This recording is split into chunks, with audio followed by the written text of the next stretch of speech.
Were you even close to anything that could be considered a rational thought?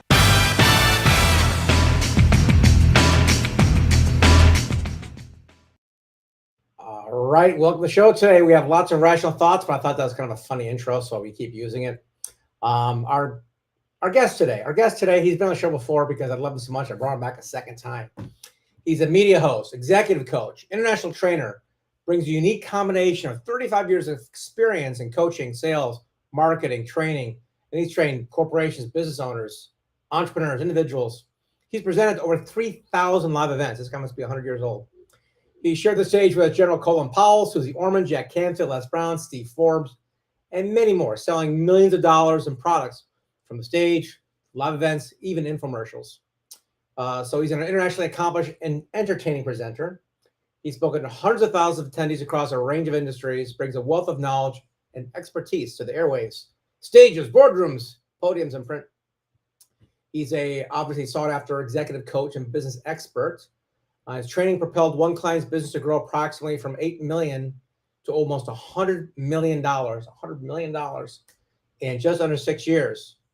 And his life's purpose is to inspire and empower others to serve humanity through their life's purpose and spirit, joy, and love. And so welcome to the show today, the authentic connector, Mr. Scott Schilling. There he is. Hey, Scott. Well, thank you, Doug. It almost sounds like I wrote that. It does. Yeah, I only changed 2 words, but everything else is all you, man. That's great. So we're going to get into your background and all your accolades in a minute. I want to give people an idea why they should hang around for the next 20, 25 minutes. What's in it for them? Well, everything starts with a connection. And a lot of times people want to get connected to somebody they think is untouchable or unreachable. And the reality is they're not. Wow. So let's share how they can. Okay. Very good. So I want to get to that in a minute. Before we do, I want to hear about your background. You've got all this experience in training and speaking and whatnot. What did you do before that? What about when you're a little puppy? What were you doing when you were a kid? Well, I think I've always been a sales guy, and with that, I've always been a trainer. I started like many people do, corporate career. My dad worked for the same company for 46 years, so that's the model I saw. Yeah. So that's what you do, right? You get your education and you go to work for a corporation. Rocketed to the top of that company. I was very blessed. And shocking, 13 and a half years later, corporate America changed. And they asked me to do some things that I didn't believe in. They had every right to ask me. I worked for them. I had every right to say no. I just didn't have every right to say no and still work there. So I chose to leave. And what, you don't have to name names. Is this something like immoral or unethical or just out of the scope of the work? Well, we had taken and grown a business from nothing to $13.5 million in just over 3 years. We had delivered extra profit to the company, beat budgets and everything. And then they arbitrarily wanted to reduce headcount out in the field. And they said, we want you to fire somebody. And I go, I don't play with people's lives like that. They helped get us here. Yeah. We don't have any excess, in my opinion. And they said, we hear your opinion, so now fire somebody. And I said, not going to do that. And so then we had another lengthy conversation about that. And they said, get us our head count by Friday. And I said, okay. Wednesday, I had somebody happen to call me and said, hey, we need a vice president of sales and you've been kicking our butt. I know you wouldn't be interested, but, and I said, what are you doing for lunch? Nice. And we had lunch and Friday I called the company and I said, I got your head count. And they said, who's that? I said, me. They go, no, we need you. And I said, too late. You gave me a task. I gave you the result. So I'm not sure it was the smartest decision of my career, but it was something that I felt I only had one guy to look in the mirror at each day. And I knew that I wasn't going to jack with a single Black mom with 2 kids going to night school, working to better herself to save 20 grand. Yeah. It just wasn't the right thing to do in my mind. And again, they had every right to ask me. I had every right to say no. I just couldn't stay there. So I became their head count. Wow. So instead of losing the lower level person, they lost the upper level person there. Such is life. And the person that approached you, that was you said you were kicking their butt. That was a competitor that you were working against. And Yeah, I went to work for a competitor as I got a 35% raise, a better car, and we were off to the races. so what's what made it go? It was a great decision then. There's no downside there. Oh yeah. No. I know Yeah. that, but it just, that's what I think. Everything in life starts with a decision. Sure. The word decision comes from Latin decidere, to cut off. You have to cut off the previous choice to Right. make a new path.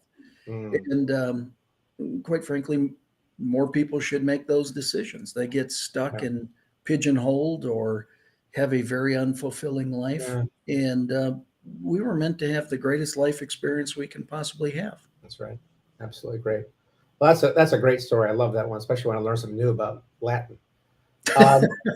Yeah, I throw a lot of Latin in my conversation. Okay, great.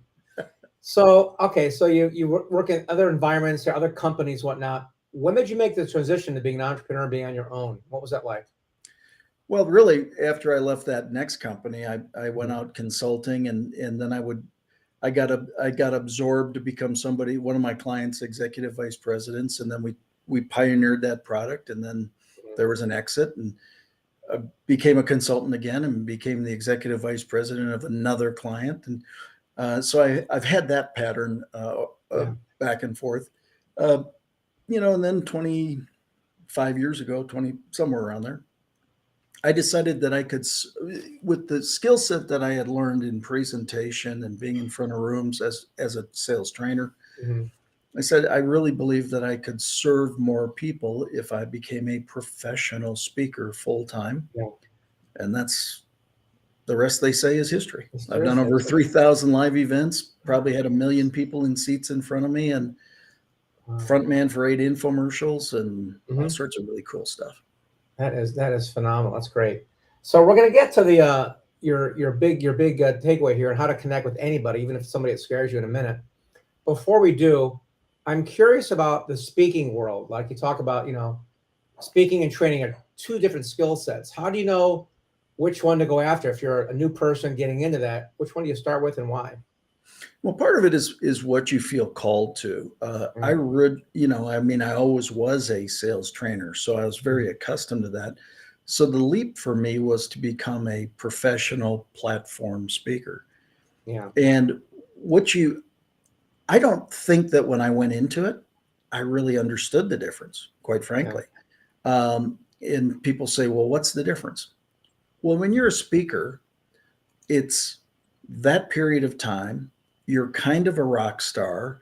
Yeah. It's the thank you, Detroit, I'm done, and you never see those people again. And you hopefully Right. have imparted something of value that they take and Hmm. implement, but you don't necessarily know that because there's no relationship really created. Sure. Whereas in training, it's a much more intimate, you get to know the people sitting in the Yeah. chairs. You impart longer lasting strategies to them. Hmm. Hmm. And in fact, not long ago, I got an email from somebody that said, "Hey, I just wanted you to know, I closed the biggest deal of my career with what you taught us in training, April 1st and 2nd, 2004." Hmm. So I mean, here it is, what, 18, 19 years later, Wow. and they're still using what Yeah. they learned in that training class. That's the real difference. There's a Yeah. relationship. It can become lifelong if you want it to. Hmm. And your byline is you're the authentic connector. Does that imply that a lot of people are not doing it authentically, or what? Well, quite frankly, the way it all came about is somebody said to me, "Hey, Scott, are you an influencer?" And I Hmm. said, "Well, I believe I have influence, but I wouldn't call myself an influencer." And she goes, "Oh, interesting. Why not?" And I said, "Well, to me, again, this is just my opinion, Hmm. influencers are playing a little bit of a game. It tends to be all about themselves." And she said, "Okay, that's interesting. So, how would you describe yourself?" I said, "Well, I would describe myself as an authentic connector." And she said, "What's the difference?" I said, "There's a huge difference. An authentic connector is concerned about the end result of for all, and everyone prospers. Hmm. And she goes, "Oh my God, that's exactly who you are. The angels are Yeah. singing. My goosebumps have goosebumps. It's amazing." And and I went, as a sales trainer and as a sales guy, Hmm. everything starts with the first connection. Yeah. If you can't connect, you can't build relationship, and if you can't build relationship, you don't build trust, and if you don't build trust, you don't build a lifelong customer. Yeah. That's so So true. it Yeah. just became so natural, quite frankly. It's what I've Mhm. been doing the entire time, just never really called it out. Right. I love that. So often people, when I look at business models or businesses, and I'm looking at, are they product centric or industry centric or customer centric? It's like very interesting to see what they lead with, whatnot. Mhm. And our mutual friend, I think he actually introduced us with Kent Emmons, right? Yep. And oh my gosh, still to this day, people don't know what the guy does because I'm he not sure just he knows. I'm not sure he he knows just some things. connects people, and Yeah. it's the old, 7 habits. You give without expecting anything in return, and it always comes back to one way or the other. And so, watching him and you and a couple of people I know in life, like our friend Bob Berg, Yeah. who just do that as a habit without even thinking about any kind of ROI, return, and whatnot. Do I have it about right? Yeah. Quite frankly, one of the things I wrote about in my last book is Mhm. working on ROR, which is return on relationship. Yeah. Really, as opposed to, because it, if you're living full out, Mhm. I believe you're working to have the greatest life experience you can, and that's hard to do by yourself.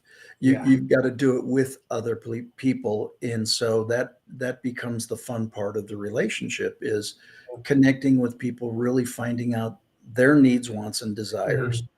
Mhm. And Mhm. as a sales guy or a sales trainer, I share it all the time. People make sales and quite frankly relationships far too Mhm. hard.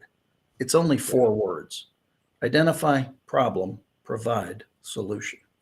Yeah. That's it. Yeah. It's not rocket It's a science. short book, by the way. Yeah, that's right. 2 pages long, or 1 page if you have small font. When it comes to this, I've been at my fair share of networking groups and meeting great people like you, and I've seen this go on. And I pretty much give when everybody calls me, I'm giving as much as I can value wise. And I had a guy yesterday, in fact, said, "Wow, you could have charged for this information." Like, I could have, but I don't need to. I prefer to plant my seeds and see what grows. Right, it's much better than trying to kill the goose. But my question to you is this: how, when you're serving and connecting people, there's a certain level of time involved. And at some point, like, hey, there's no, how do you discern which ones to invest your time with? You might have 20 people want to talk to you in a day. How do you know which 10 do you want to talk with?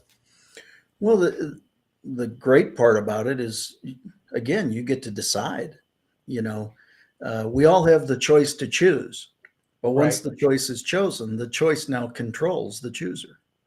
Yeah, but how do you So, choose the right one? How do you know who's well, gonna, you know? yeah, I mean, where'd they come from? First of all, did Mhm. they come from a trusted, vetted resource? That's good. Okay. I mean, like if you call me and say, "Hey, Scott, I need you to meet somebody," Yeah. it's a hell yes. Yeah. Right. And I've had other people that say, "Hey, Scott, I need you to meet somebody," and it's a hell no. And I'll it's get not, back to you. yeah, it's not because of necessarily who they want to introduce me to. It's the Mhm. introducer, right? Wow. It's about developing relationships far in advance of the need for the relationship. There you go. Yeah. Uh, Dig you your well know, before you're thirsty. Yeah. yeah, it's exactly it. I mean, people do business with those they know, like, and trust. Mhm. My suggestion to people is if they don't know you, assume they don't like you. And if they don't like you, assume they don't trust you, Yeah. because it's imperative that you build trust. Well, you have to have trust ahead of when the need for that trust exists. Wow. Yeah. That's a good formula. I love that. So you've been doing this for a while. You're the authentic connector, but we want to find out about this cool idea of you saying, because, hey, I want to connect with somebody who's way difficult, or I think it's difficult to approach or connect with. How do you approach a celebrity or a politician or someone who's like, hard to get hold of? Well, I think part of it is number one, announcing your intention to your own existing network. I'll give you an example. I was at a dinner one night with a guy, with a bunch of people. I knew most of them. I didn't happen to know this gentleman. And he asked a simple question. If you could sit with anybody dead or alive right now, who would it be? And I said, well, number one, it's a great question that anybody can use. Right. And my answer was, well, Richard Branson. That, my God, the guy's a genius. Yeah. And he goes, I can make that happen in 62 days. 62 days, not 61, because I really wanted to. No, he literally said, I can make that happen in 62 days. Would that be okay? I said, absolutely. If you could set up that, I would love that. And literally 62 days later, I met Richard Branson. Now, the guy happened to be involved in a gala for Virgin Unite, which was his mom's charity, really. Oh, nice. Okay. And I was invited to the gala in Los Angeles for Virgin Unite. And during that time, I got to spend time with Richard Branson. But more importantly, I looked over and there's this lovely lady sitting at a table by herself. And I said, may I sit down and join you? You look a little lonely. She said, oh, that would be lovely. I said, hi, my name is Scott. And she said, hi, I'm Richard's mother. Oh, and I got to sit with Richard Branson's mother for over an hour. I was the only one who took any interest in her. And she was telling me little Richard stories. See, that is a big lesson right there. That is massive. Yeah, Eve Branson. Oh my God. I said, well, what brings you to an event like this? Well, this is my charity. Excuse me? Yes, I'm Richard's mother. I'm Richard's mother, Eve. Nice. So you spent an hour with her, and how long with Richard? A couple minutes. 3 minutes, 5 minutes, maybe. Right. I mean, it was wonderful, and he's very gracious, and you know. But and I watched, as much as it was important that night, was watching how he was so gracious to everybody. Yeah.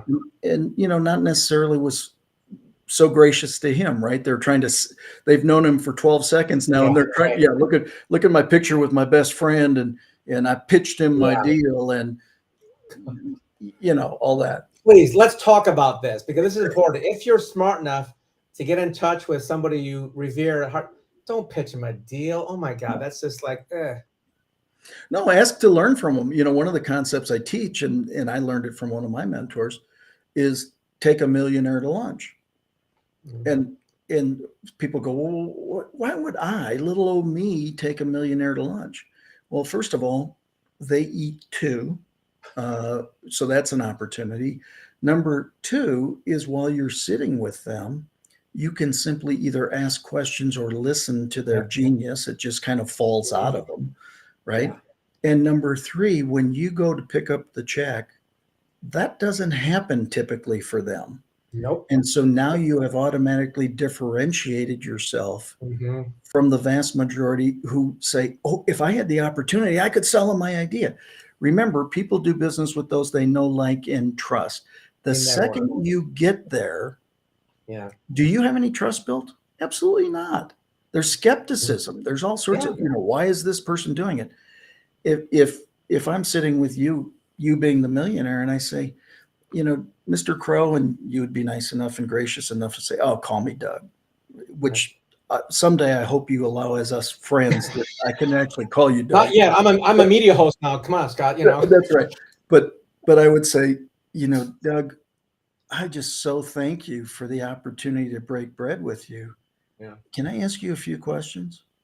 And the millionaire always says, well, sure. I say, how did you get here? You know, what was the driving force? You know, what did you have to learn to do that? What relationships did you need to create? See, success leaves clues. But what most people do is they won't ask for the clues. And then even when they're given the clues, they won't use them. This is not rocket surgery. I know. You know.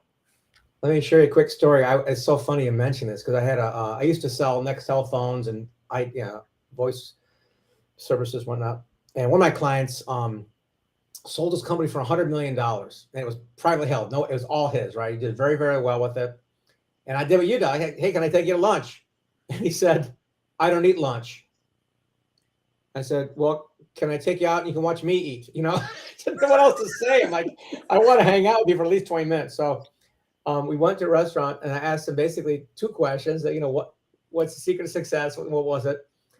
And he said, never hire anybody you wouldn't feel comfortable having over for dinner at your house. That was lesson number 1. And lesson number 2 was never expect anybody to do more than 80% of what you would do. Interesting. Don't because as entrepreneurs, we think all employees are like gung ho to build a company like we are. No, they're employees. They don't have the same drive or framework that we have. And so as I'm doing things, I always think about those 2 answers. Like, you know what? Don't expect them to, to be, do a good job, but don't expect them to, always over deliver or anything. So it's No, that is a phenomenal tip. Yeah. There's something about the entrepreneur that has just got this drive that you're going to bang your head a lot. You're going to you're going to run into walls. You're going to do all sorts of stuff, but you go, just part of it. One of my other friends took out a billionaire lunch in India once. He was like running the largest telecom company in India, right? This is guy was, whatever it is, 11 figures. And 12, whatever it is. He's a billionaire. And Jerry takes him out and like you just said, he buys him lunch. And the guy's like, what? He said, yeah, let me take care of the bill. He's like, no one's ever offered to buy me lunch because he's always the big daddy in the room, the guy with the most money. They just naturally assume, hey, $100 to him is like a nickel or a penny to everybody else. But you're like, no, it's my job. I took you to lunch. Let me take care of lunch. And like I said, it's not the money because it doesn't matter at that level. It's the gesture. Right. Right. Well, that was and I learned another valuable lesson from Zig Ziglar. Zig Ziglar would allow you to buy his lunch. And somebody said to him, Zig, you got plenty of money. Why didn't you buy? He said, why would I deny you the opportunity to be of service to me? Beautiful. Yeah. So just some really valuable lessons. I mean, if you're fairly observant over your life, it's amazing what it can do to help you. Yeah. Right. So any of the tips on getting to the besides asking, besides just saying, hey, putting it out there, any ideas how to get to the high profile people in our lives? Well, the reality is one of the questions that I ask is, Doug, who do you know that you think I need to know? Yeah. Right. And so, or who do you know, you understand what I'm doing? Who have I not thought of that you can think of? Yeah. And then you give me a name and then I say, is there any chance you could introduce me? Yeah. Because most of the time you won't come up with a name of somebody you don't know. So now they used to talk about 6 degrees of separation. You were never more than 6 people away from who you ideally like to meet. Right. I think in this social media age, this internet age, quite frankly, I think you can be 2 steps from anybody you want to meet. Yeah, I don't think it's many more than that anymore. Yeah.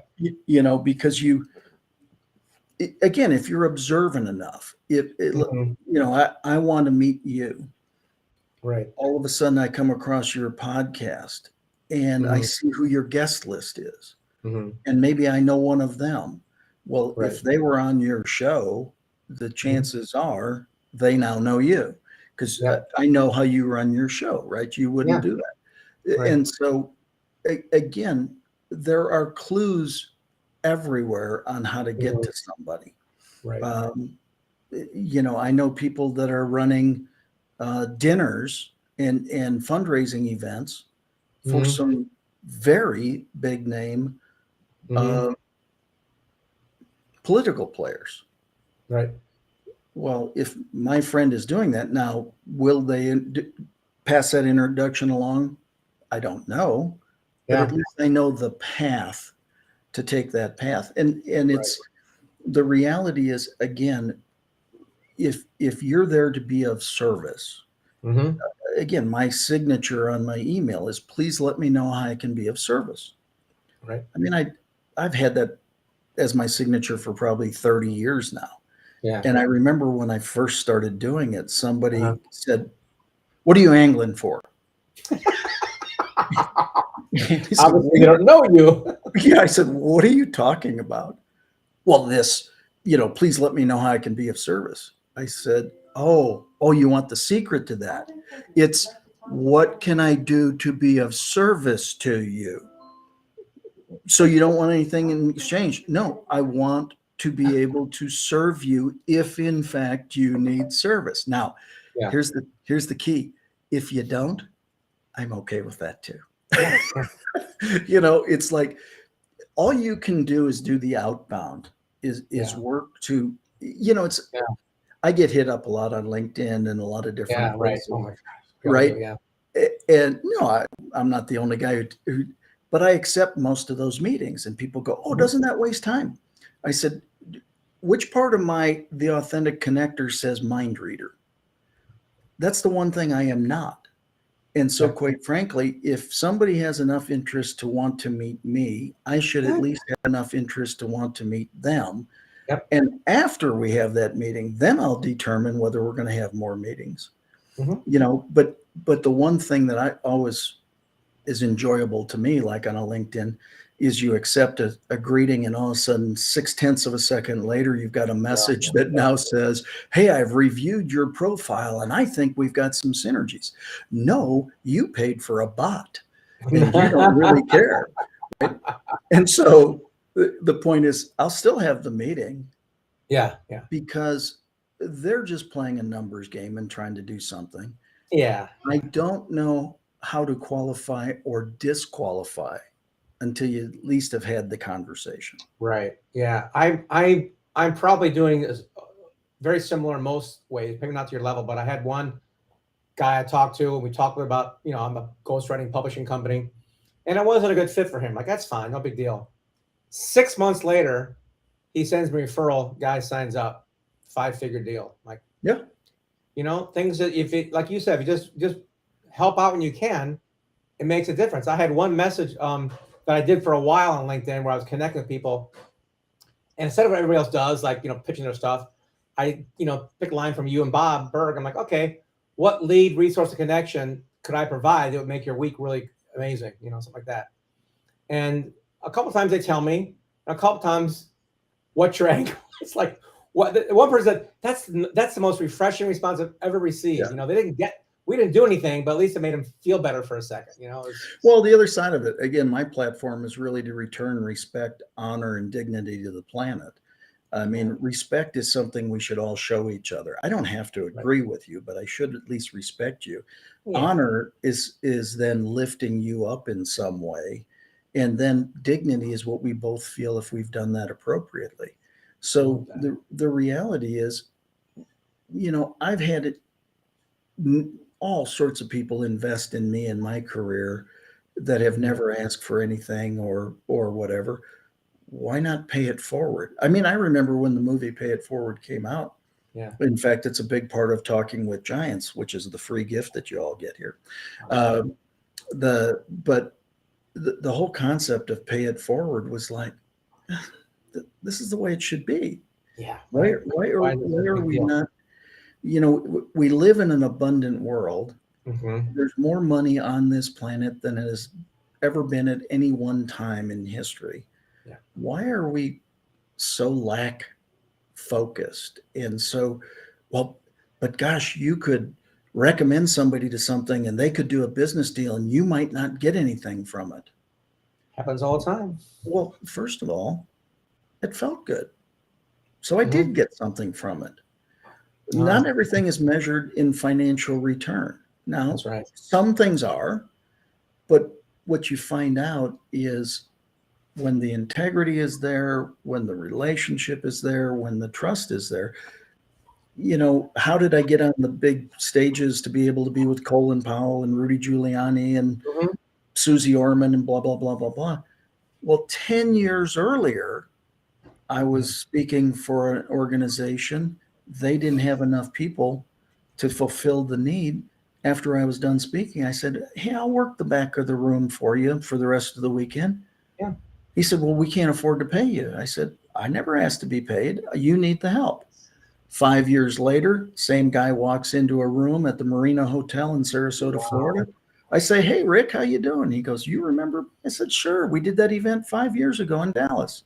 Nice. He ends up buying the product I have. 5 years later, he's responsible for putting people on that stage with Colin Powell and Suze Orman and Stephen Nice. Forbes. And they all wrote down, they had a meeting of the CEO, the president, and him. They all, who's the best speaker in the country not speaking for us currently? They all wrote my name. He called me and he said, hey, we need you to speak for us.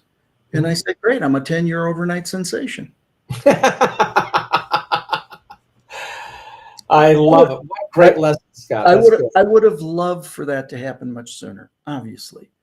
But again, it's not about that. If it took that long, it took that long. Yeah. It's just the way it works. Love it. Love it. So you mentioned a free gift. So let's go ahead and get to that and wrap up, Mr. Schilling. What do you got here for us today? Yeah, I'd love everybody to get a copy of my book, Talking with Giants. And so you can go to twgfreegift.com and download the whole dang book. All right. Very good. And if you didn't get that, your show notes are below. Click below there and get that. Scott, thank you very much for being on the show today. I really appreciate it. And we'll talk to you soon. Thank you, Doug. Greatly appreciate it. See y'all. You bet. Okay. That concludes the show for today. You're going to want to take notes at the Author Your Brand Show. And if you didn't, they're right below. So click, subscribe, get the notes, and get Scott's book. It looks like a good one. Have a good one.